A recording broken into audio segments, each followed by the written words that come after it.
안녕하십니까. 반도체 소식을 전하는 고독 달팽이 김석준 수당입니다. 설 연휴는 잘 보내셨는지요? 저는 계속해서 하루도 빠짐없이 소식을 전했습니다. 오늘 소식은 삼성전자 이야기인데요. 올해 삼성전자가 HBM이 점유율이 보통은 30%를 얘기를 하는데 40% 얘기하는 데가 있습니다. 영업이익도 250조까지 얘기하는 거 있습니다. 슈퍼을 시대입니다. 삼성이 열었습니다. 그 얘기를 오늘 한번 해보도록 하겠습니다. 자, HBM4 가격이 $700대입니다. 자, 이것도 이번 연휴 기간에 나온 소식인데 작년에 SK 하이닉스가 HBM4 가격을 $600대에서 계약을 한 걸로 알고져 있습니다. 그래서 오늘 얘기는 이겁니다. HBM4 40% 점유율, 영업이익 250조 이런 얘기를 한번 쭉 해보도록 하겠습니다.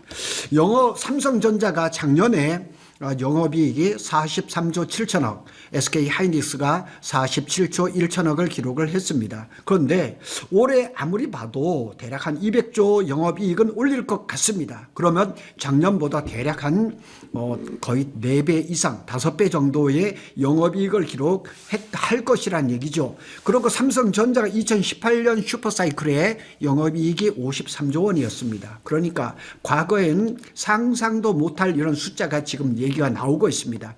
HBM4는 $700, 그 다음에 D램 가격은 두 자릿수로 폭등하고, 근데 삼성은 이제 을이 아닙니다.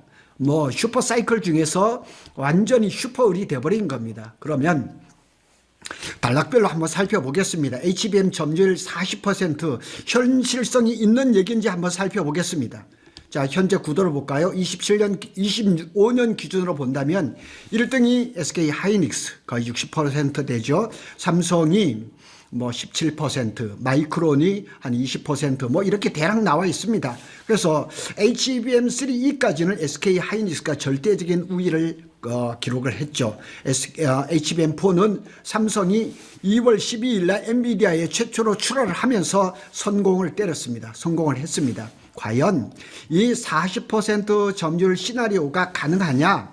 조건이 한 두 가지가 있고 변수가 하나가 있습니다. 조건 하나, 엔비디아의 공급 비중이 확대가 돼야지죠. 그래서 지금 현재 HBM4를 요청한 곳은 사실상 한국 엔비디아 하나입니다. 그래서 이 엔비디아가 3월 16일인가요? 미국에서 이 GTC 2026을 이제 여는데 여기에 베라 루빈이 나옵니다. HBM4가 들어간 AI GPU가 됩니다. 만약 루빈 물량의 40% 이상을 삼성이 확보를 한다 그러면 삼성의 HBM 점유율은 35에서 40% 현실권으로 진입을 할 겁니다. 두 번째 요건이 있습니다.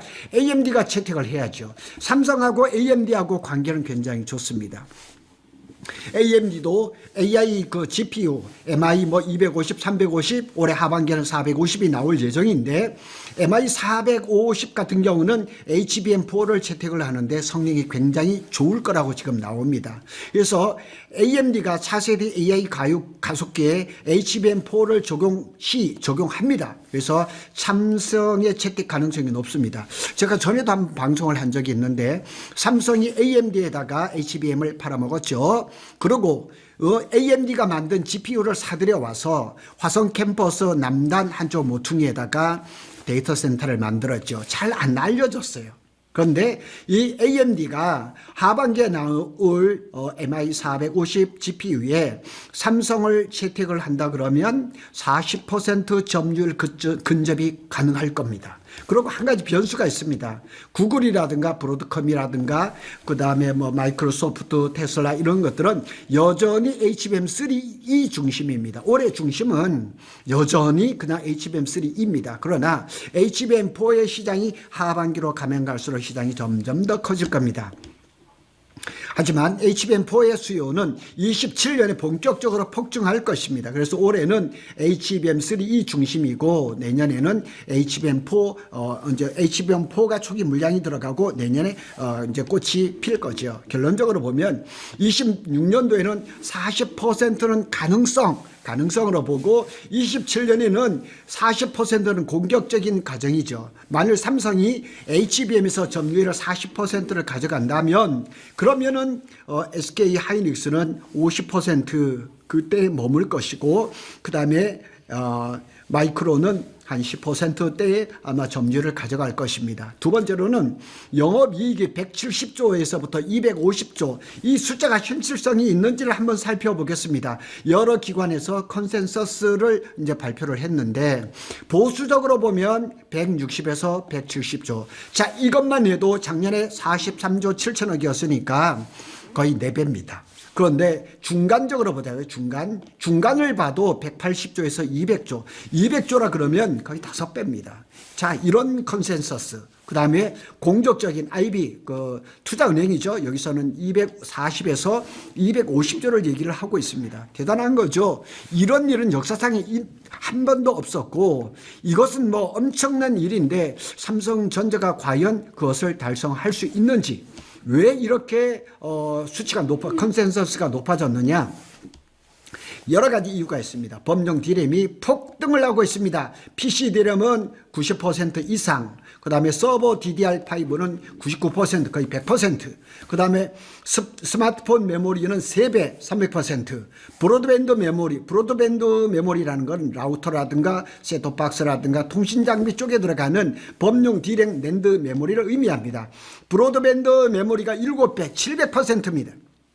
이건 단순한 업황 반등이 아니라 공급 부족의 구조적인 전환입니다. 그래서 구조적인 공급 부족이 여기서 일어나는 거죠. 두 번째로는 HBM4의 ASP 판가라 그러죠. 한 장당 가격 약 $700.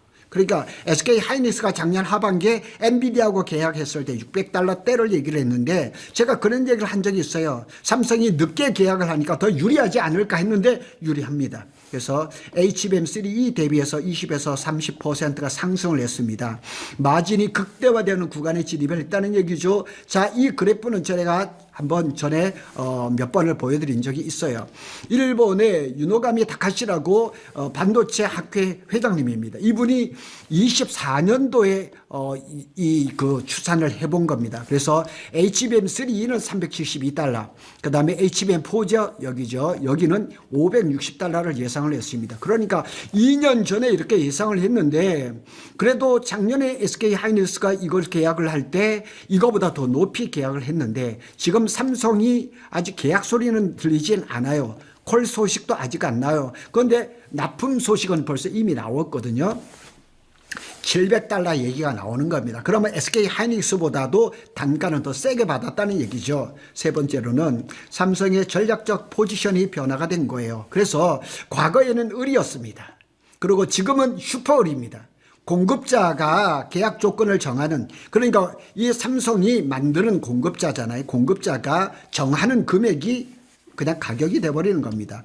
범용 D램도 잘 팔리죠. HBM도 잘 팔리죠. 캐파 선택국 보유, 이거를 진짜 삼성이 쥐고 있는, 이게 핵심입니다. 자, 세 번째로는 진짜 핵심은 구조적 성장이란, 구조적 성장, 구조적인 말 참 많죠. 구조적 공급 부족, 뭐 이런 얘기 나오죠. 최근 모건 스탠리가 코멘트를 이렇게 달았습니다. 반도체 산업이 구조적 성장기로 진입할 수 있다, 이렇게 얘기했습니다. 모건 스탠리가 반도체 저승사자였잖아요. 그런데 지금 얘기는 완전히 달라졌습니다. 이 말은 굉장히 무겁게 들립니다. 과거 메모리는 호황이었다가 과잉 투자되고 공급 과잉 붕괴, 그러니까 다운 사이클 막 그냥 이렇게 되는 일이 그냥 반복이 됐었는데 지금은 AI 인프라가 구조적으로 확장을 하면서 장기 수요가 고정화되는 겁니다. 그래서 오늘도 신문에 난 거 보니까 메모리 반도체 슈퍼사이클이 2030년 이후까지 간대요. 그러니까 이 수요를 예측을 하는 것이 그 수요를 발표하는 기관들마다 날마다 다릅니다. 날마다 긍정적으로 달라지고 있습니다. AI 인공지능 진화가 구조적으로 달라집니다. 에이전틱 AI, AI가 사람의 이제 완전히 비싼 역할을 하죠. 피지컬 AI, 로봇이 엄청나게 지금 확대가 되죠. 에이직이 확산되죠. 이거는 이제 맞춤형, 주문형 반도체가 되죠. 저전력 메모리가 확대가 되죠. 그래서 이거는 단기적인 붐이 아닙니다. 산업 체질이 완전히 바뀌고 반도체 산업도 변화가 되고 있습니다. 그러면 삼성이 올해 영업이익이 250조가 가능할까? 여기에 대해서도 한번 살펴보겠습니다. 가능 조건 한번 살펴보면 D램 가격이 연중 강세가 유지가 돼야 됩니다. 1분기만 해도 지난달 1월달만 해도 굉장히 많이 올랐습니다. HBM 마진율이 50% 이상이 유지가 돼야 되죠. 두 번째 요인이고, 세 번째로는 낸드도 회복이 동반해야 되는데 낸드도 지금 동반 상승하고 있습니다. 그 다음에 엔비디아하고 AMD가 물량이 확대가 되고 그 외에 빅테크 기업들의 물량이 추가가 돼야 됩니다. 그럴 가능성은 충분히 있습니다. 위험 변수도 있습니다. 항상 위험도 생각해야죠. 빅테크의 캐펙스가 둔화되죠. 만일 데이터 센터가 지금 굉장히 많이 이제 건설할 거라고 예정이 돼 있는데 많이 확 줄인다든가 이랬을 때는 문제가 생기죠. AI 인프라 투자 속도가 조절이 된다든가 중국 변수, 예상보다 빠른 그 반도체 그 캐파 증설, 이거는 네 번째는 아닌 것 같아요. 예상보다 빠르게 증설을 할 수는 없어요. 그 다음에 제가 또 방송을 했지만은 일론 머스크가 테라팹을 만들 거라 그러면서 한국에다가 구인 광고를 냈어요. AI 반도체를 설계를 할 수 있는 사람 테슬라로 오라. 뭐 이렇게 했는데 또 이 약간의 일론 머스크의 리스크가 또 있을 것 같기도 합니다. 고독 달팽이니까 한번 결론을 내보겠습니다. 자, 삼성전자가 점유율, HBM 점유율 40%를 가져가려면 26년에는 과감한 가정, 올해 26년에 달성을 못해도 됩니다. 그러나 27년에는 현실적인 목표가 가능합니다. 또 한 가지, 영업이익 170조. 자, 영업이익은 보수적으로 봤을 때는 170조는 매우 현실적이라는 얘기입니다.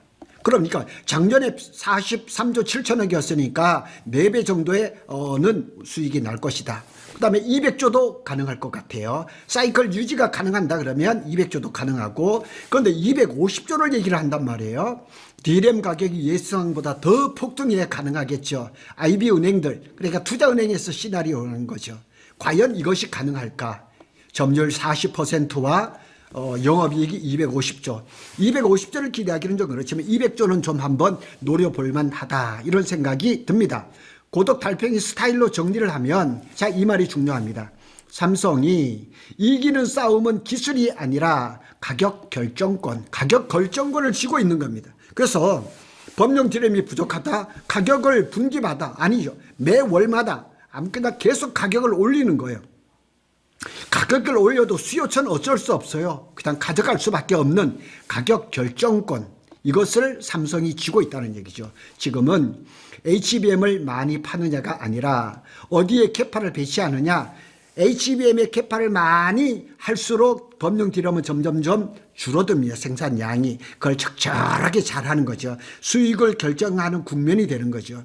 그러니까 제가 말씀을 드렸죠. 범용 D램의 원가는 10 내지 15%예요. 그럼 다시 말해서 85에서 90%가 수익이라는 얘기죠. 그러면 HBM도 적당하게 하고 범용 D램도 수익을, 돈을 끌어들이는 그런 전략을 잘 해야 되죠. 이건 과거하고는 완전히 다른 국면, 다른 사이클에 들어간 겁니다. 그래서 삼성전자에 대한 전망은 올해는 밝다, 이렇게 말씀을 드릴 수가 있고, 또 연휴가 끝나고 난 다음에 2월 19일 뭐 다른 정치적인 이벤트가 많지만 우리는 주식시장이 어떻게 움직일까, 과연 삼성전자가 18만 원이 깨져서 19만 원, 20만 원을 고지를 점령할 수 있는지, 이것도 잘 보시길 바랍니다. 제 유튜브를 보시는 분들이 주식을 하고 계신 분들이 많은데 이런 흐름들 잘 보시면 올해는 이 반도체 쪽에 투자를 해도 별로 실패할 확률은 없다, 이렇게 볼 수가 있겠습니다. 고독 달팽이는 삼성전자와 SK 하이닉스의 반도체 소식을 빠르게 전해드리고 있습니다. 감사합니다.